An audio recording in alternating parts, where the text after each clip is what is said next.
Hey everybody, how you doing? I've had some thoughts on this salvation thing for a couple of days, so I thought I'd just throw it out here.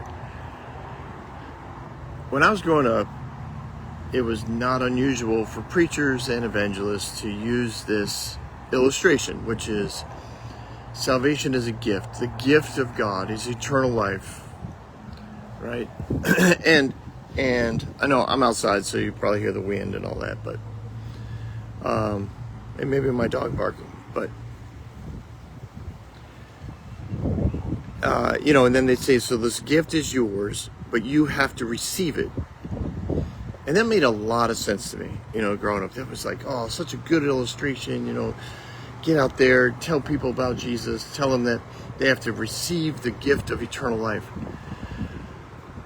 And I don't know why, but it popped up in my head the other day, and I thought, what is wrong with that illustration? There's something just doesn't ring true. And so here are my thoughts on it. It turns salvation into a transactionary gift.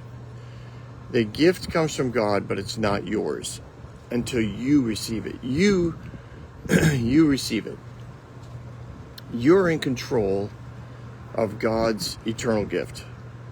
And if you leave it there, let's pretend it's a Christmas gift, right? If you leave it there under the tree and you don't receive it, then it stays there and you walk out of the house and in essence go to hell. I mean, that's what they would say, right? And the gift is just wasted. It's just there. Nobody gets it because you didn't receive it. See, this is you in control of a gift because it's a transactionary activity that only you can decide what happens to it. So some of the things that I realize are wrong with that is you're turning an eternal gift into a temporal one.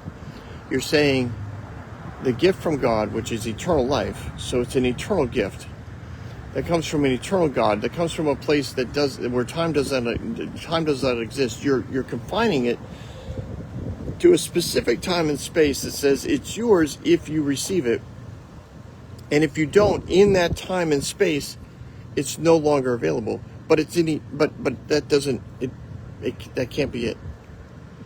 That illustration can't work because the gift is eternal, and it comes from an eternal space, and it comes from an eternal loving God.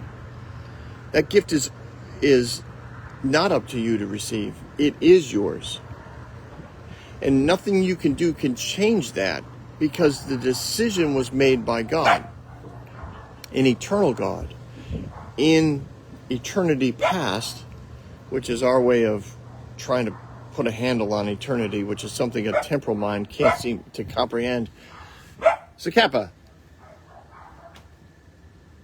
Thank you. I know the dogs are barking. Just one more time, Dad. Just want to make sure you know. And so in essence, the illustration is a poor one. It's very poor because it doesn't actually tell the truth. And I know that could be very upsetting to a lot of evangelists because they've used that to manipulate people to come forward at the end of a service or to bow their heads and pray right there on the streets, because if you don't receive it right now, this could be your last chance, right? It's very time oriented, point blank, and it's very you oriented. But a loving God, like his gift is just there, and it's always there, and it's yours. Like you can't unget it. And he gave it to all mankind. He's not willing that any should be without it. He wants all people saved. He wants all people to have the gift. So he gives it to all people.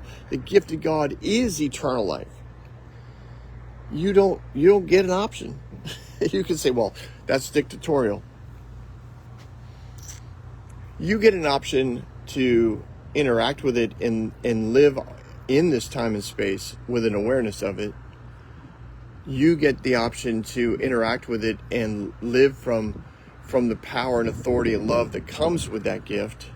You get the option to interact with and have a completely new nature while you're here and be transported back to your original design in Adam and Eve, where you had no sin nature, you had no inkling of sinning, you don't battle with sin.